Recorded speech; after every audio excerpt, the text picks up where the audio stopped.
Imagine walking into your apartment late at night, flipping on the light, and realizing a shadow across the alley is moving in perfect rhythm with your every action. Imagine lying in bed in the countryside, hearing your dog bark wildly at the shed, only to discover footprints leading straight to it, over and over again. Or imagine being trapped in a tent, deep in the wilderness, as heavy breathing circles you in the darkness, and a zipper begins to slowly slide open. There is a horror far more terrifying than monsters, ghosts, or even killers with weapons. It is the horror of being watched. Someone you cannot see, someone who knows your patterns, your habits, your life lurking just beyond the glass, hiding in the shadows, or standing silently outside your tent. Tonight, you will hear 3 disturbing, true stories of people who learned too late that they were never alone. Welcome to The Price Paid, where every story reveals the terrifying cost of crossing paths with the darkness. If you dare to listen, hit that subscribe button and prepare yourself, because once you feel those eyes on you, you'll never feel safe again.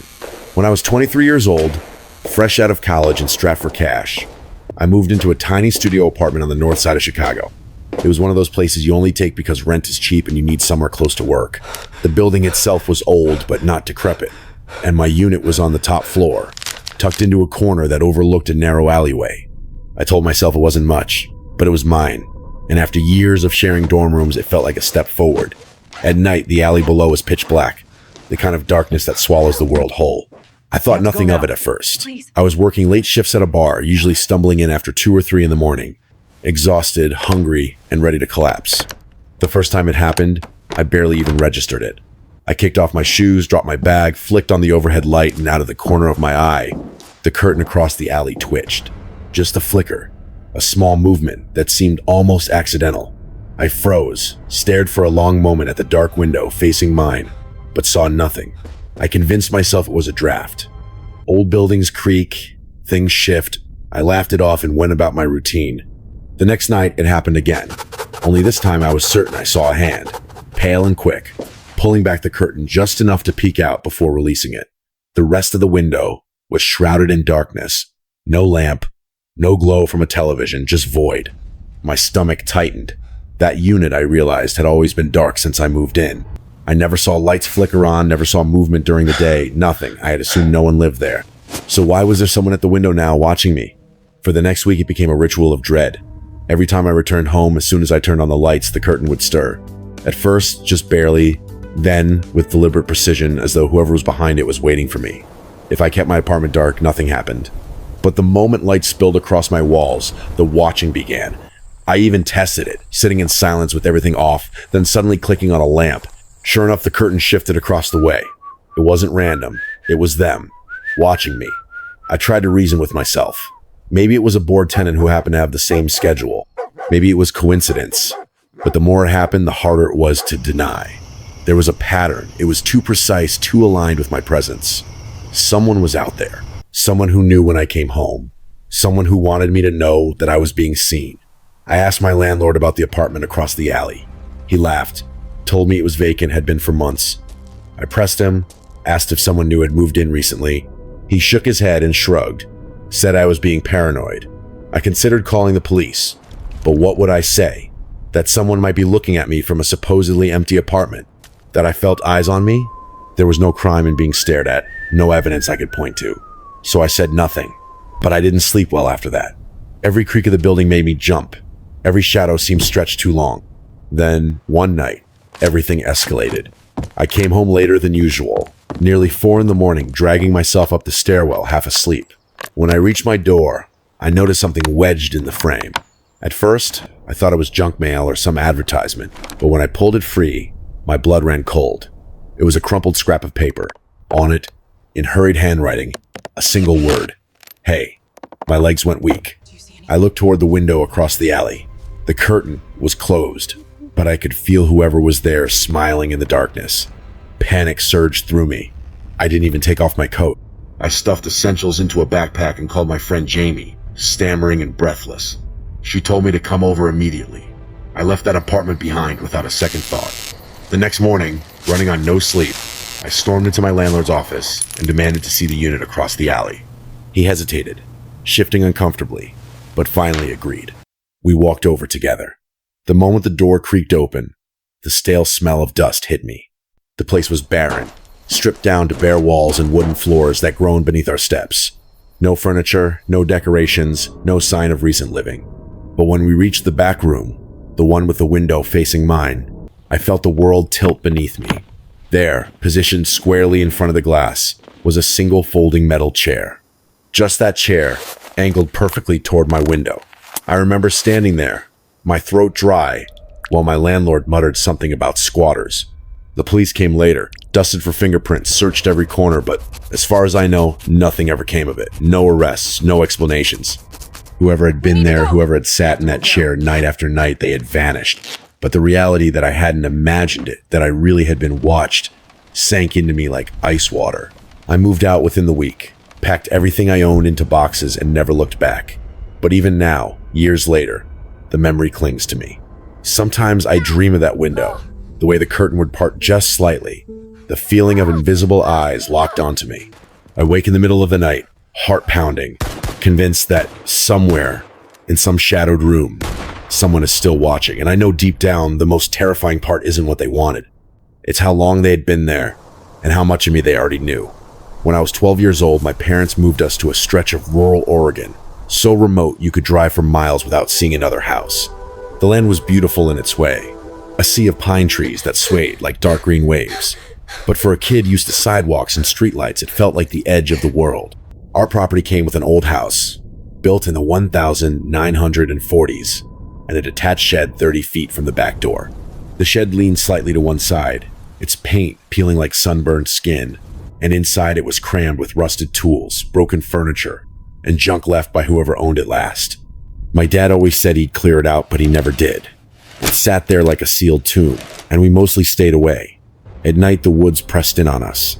The floors creaked, the attic groaned, and the wind whispered through the trees. But the first time I felt real fear was one school night near midnight. I was under the covers reading by flashlight when our golden retriever Max erupted into furious barking. He was the gentlest dog, but his bark had an edge that made my skin crawl. I crept to the window. Max stood rigid in the yard, facing the shed, his fur raised. The motion sensor light by the back door had clicked on, stretching long shadows across the grass, but I couldn't see anyone there. I whispered to myself that it was nothing. Eventually, Max quieted. I went back to bed, but the image stuck with me. The next morning, we found deep boot prints in the dirt between the house and the shed. My dad waved it off, said it was probably a neighbor cutting through, maybe a hunter, but there were no neighbors close enough for that to make sense. Over the next few weeks, Max barked at that shed again and again. We would look outside and see nothing, but fresh footprints kept appearing. They always led to the shed, never away from it. That detail burned into my mind. Whoever it was, they went there and stayed. Then, one night around 2 a.m, I woke to the sound of footsteps on the gravel beneath my window. Slow, deliberate, crunching closer. I froze, my body heavy with dread. The steps paused, then shifted toward the shed. I parted the blinds a sliver. The motion light flickered on, and for an instant I saw him. A tall man in a dirty gray coat, his face swallowed by shadows. Then the light went out. I stumbled back, heart hammering, whispering for my parents. My dad grabbed his rifle and went outside, but by the time he reached the yard, the man was gone. Only fresh footprints remained, leading once more to the shed. My dad unlocked the padlock and threw the doors open, rifle at the ready. Inside, just rusted tools, old tarps, the smell of damp earth. He reinforced the doors and put on a new lock. For a while, things went quiet. We tried to convince ourselves it was over. Then Max disappeared. One day he was in the yard. That night he was gone. We scoured the woods, called his name until our voices cracked, checked the roadside. Nothing. I told myself he had wandered off, that he'd come back. But deep down I knew. That night I couldn't sleep. I kept staring at the window, at the dark shape of the shed. Around 3 a.m., the back door creaked. My dad was already up, rifle in hand. We moved to the door together just as the motion light clicked on. There, standing by the shed, was the man again. Only this time he was holding something. In one hand, a knife glinted under the weak light. In the other, dangling from his fingers, was Max's collar. The sight knocked the breath out of me. I felt like the ground had vanished, like I might collapse into some endless pit. My dad shouted and raised the rifle, but the man turned and bolted into the trees. We called the police. They came with flashlights and dogs, combed the property, but found no trace of him. What they did find inside the shed made me sick. The floor had been cleared of junk. Symbols were carved into the dirt, crude spirals and jagged eyes. In the corner lay a small pile of bones. The officers said they were animal bones, but their faces were pale as they bagged them. Behind a false panel in the shed wall, they found a backpack. Inside were wallets, watches, scraps of clothing. Not ours. Things that must have belonged to someone else. Maybe many someone's. The last item was a notebook stuffed with incoherent scrawls, drawings of houses, families, and endless staring eyes. The handwriting was jagged, angry. Pages were filled with phrases like, "I see you," and "they don't know." It felt like a message, a warning, or a promise. We left that night for a motel in town. My parents tried to hide their fear, but I could see it in their faces. The realization that this man had been living steps from our door, watching us the way he had watched others before. I looked out the window one last time before we drove off. Police tape fluttered around the shed. All was still, but just beyond the tree line, 10 feet into the shadows, I saw a face, pale, expressionless, watching. When I blinked, it was gone. I screamed my dad's name, pointed. He ran for his rifle, charged outside, yelling into the trees, firing into the darkness out of rage and frustration. He was a man being driven from his own home, powerless to protect his family. We moved out within days to a less isolated part of Oregon. The shed was left behind, but it never really left me. Even now, years later, I wake from dreams of that gray-coated man standing in the doorway, holding a knife and Max's collar, waiting for the right moment to step inside. In the summer of 2018, my friends and I decided to celebrate our recent college graduations with a weekend trip into the Blue Ridge Mountains. There were 5 of us: Abby, Marcus, his younger brother Tim, Tim's girlfriend Hannah, and me. We wanted to unplug, to disappear into a place where phones went dead and the outside world could not reach us. After hours of winding roads, we hiked our way deep into the park, carrying tents and gear on our backs. The air was heavy with pine and damp soil, the kind of clean silence that makes you feel both small and free. We found a clearing near a lake and set up camp. 3 tents in a semicircle facing the fire pit. That first night, we roasted marshmallows, told stories, and stayed up staring at stars so clear they looked painted. We all agreed it was perfect. The second night, that illusion shattered. Around 11, we were laughing around the fire when Marcus suddenly stiffened, his face pale in the flickering flames. He pointed toward the tree line and whispered, "Did you see that?" We all turned. Nothing, just darkness. Marcus swore he had seen a figure dart behind a tree about 30 yards away. Tim dismissed it as a deer. We tried to brush it off, but 20 minutes later, a stick snapped loudly in that same direction. The sound was too heavy, too deliberate. Abby shivered and said she wanted to go to bed. We agreed, doused the fire, and retreated to our tents. That was when the dread began to build. Sometime after midnight, I woke to the sound of breathing. It was close, so close it felt like it came from just outside my thin nylon wall. At first, I thought it was a dream, but it continued, heavy and ragged, like an older man struggling for air. I didn't move. I didn't speak. My friends were in their own tents. It could have been one of them, I thought, out to relieve themselves.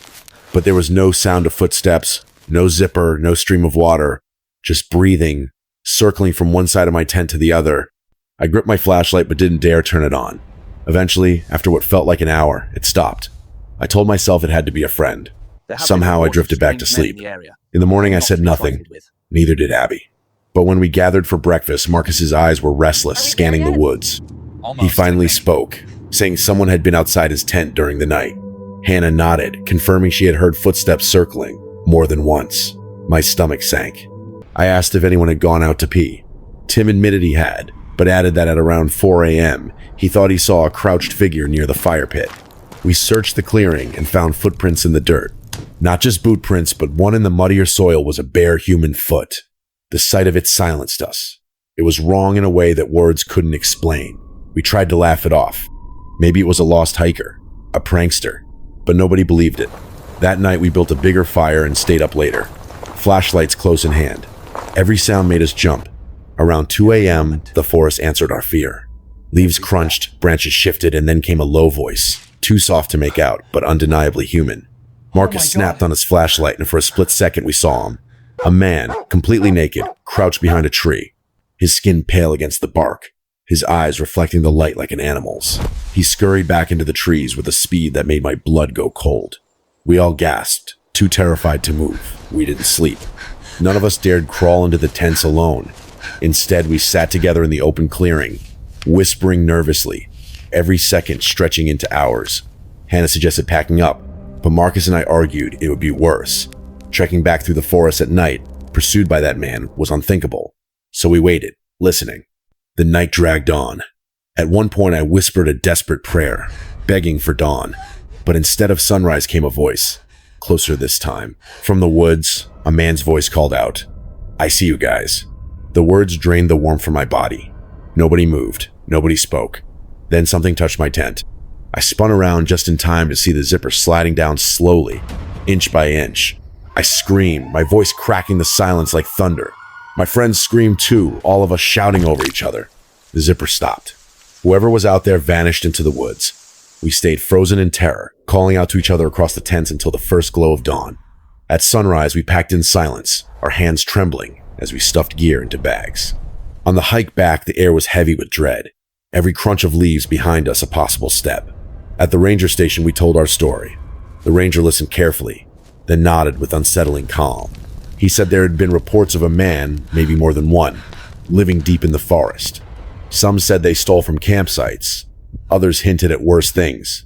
He didn't elaborate. We didn't ask. In the car on the way home, we tried to joke, tried to laugh it off, but none of us really smiled.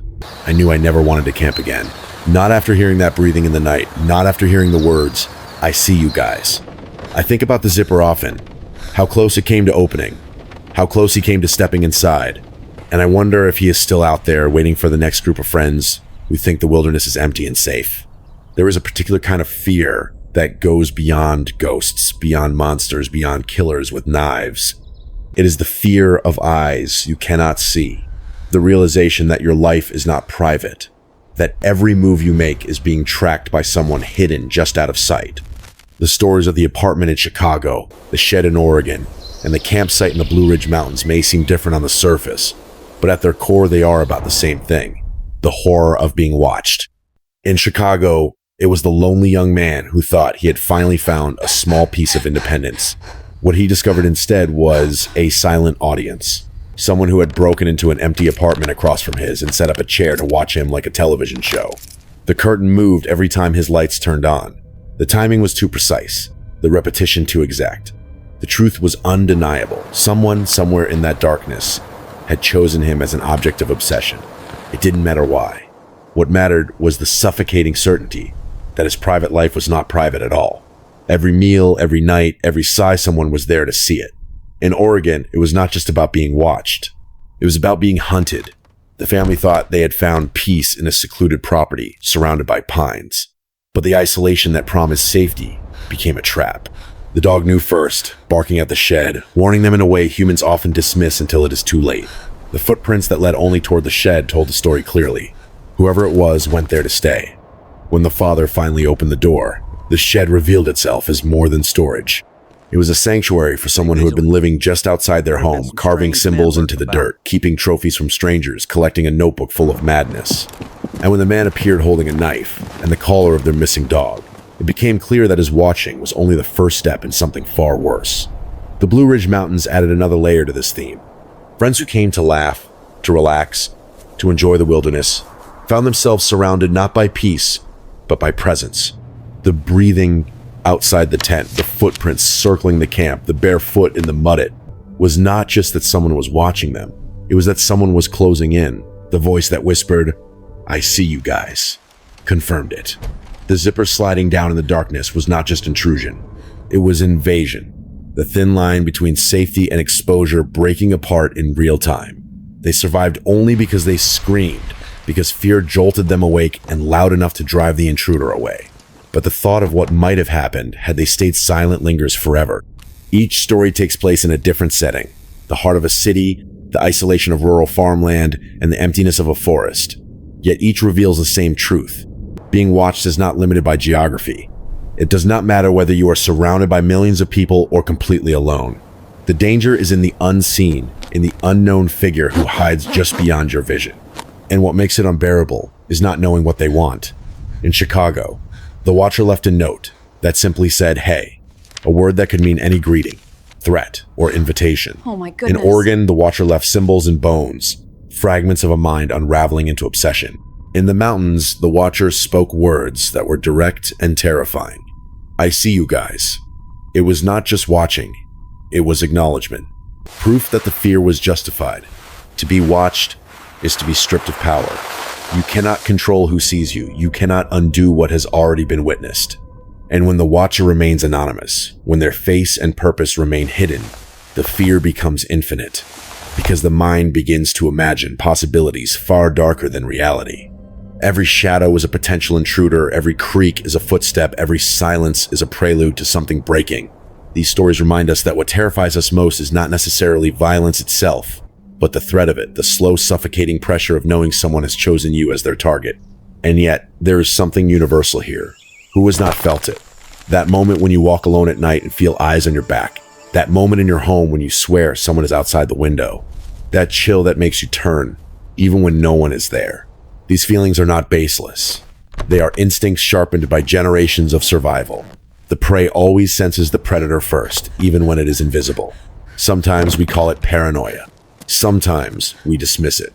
But as these three stories show, sometimes it is the only thing standing between life and death. The lesson is not just a fear being watched. The lesson is to recognize the signs, to listen to instincts instead of burying them.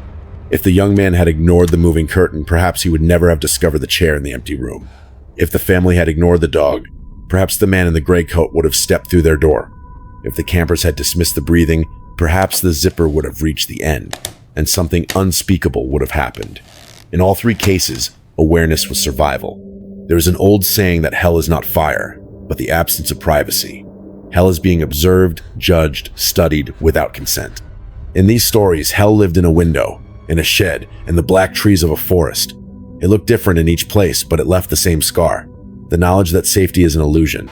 Because no matter where you go, no matter how far you run, someone could be watching. And if they are patient enough, if they are close enough, then eventually watching may not be enough for them. That is the price of being watched. It is not only the fear of being seen, it is the knowledge that whoever sees you now may want more tomorrow. And by the time you realize what they want, it may already be too late. What makes these three stories so terrifying is not the violence itself, but the build-up, the waiting, the sense of eyes locked on you from somewhere you cannot see. In Chicago, the young man thought he was alone in his tiny apartment until he discovered the chair by the window. In Oregon, the family thought they were safe on their land until the dog disappeared, and the man with a knife stepped into the light. And in the Blue Ridge Mountains, a group of friends learned that laughter and firelight are no defense when someone is circling your camp with bare feet and a voice whispering, I see you guys. Each story reminds us that danger does not always arrive with noise or chaos. Sometimes it begins as something small, a curtain moving, a footprint in the dirt, the sound of breathing.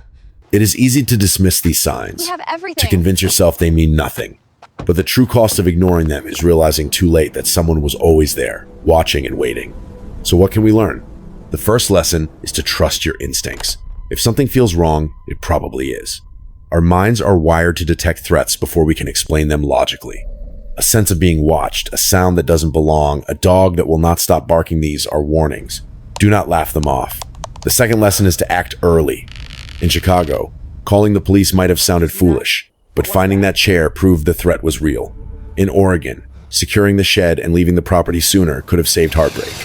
In the mountains, staying together and refusing to let fear separate the group probably prevented tragedy. Taking small actions when suspicion first arises can mean the difference between safety and disaster. And the third lesson is that isolation is dangerous. Being alone, being cut off, being surrounded by silence, these conditions give watchers and stalkers the advantage. Safety often comes from numbers, from neighbors, from visibility. Darkness, seclusion, and quiet are their allies. Whenever possible, choose environments where help is within reach. Most of all, these stories remind us that evil does not always appear with a mask or a weapon. Sometimes it hides in the most ordinary places: a vacant apartment, an old shed, a quiet forest. It is not the setting that makes it terrifying. It is the realization that someone, somewhere, decided to focus on you, that you became their obsession, their target, their prey. If you ever feel that someone is watching you, take it seriously. Trust your gut, shine the light, tell someone, move if you must, Because once the line is crossed, once the watcher decides to act, there may be no turning back.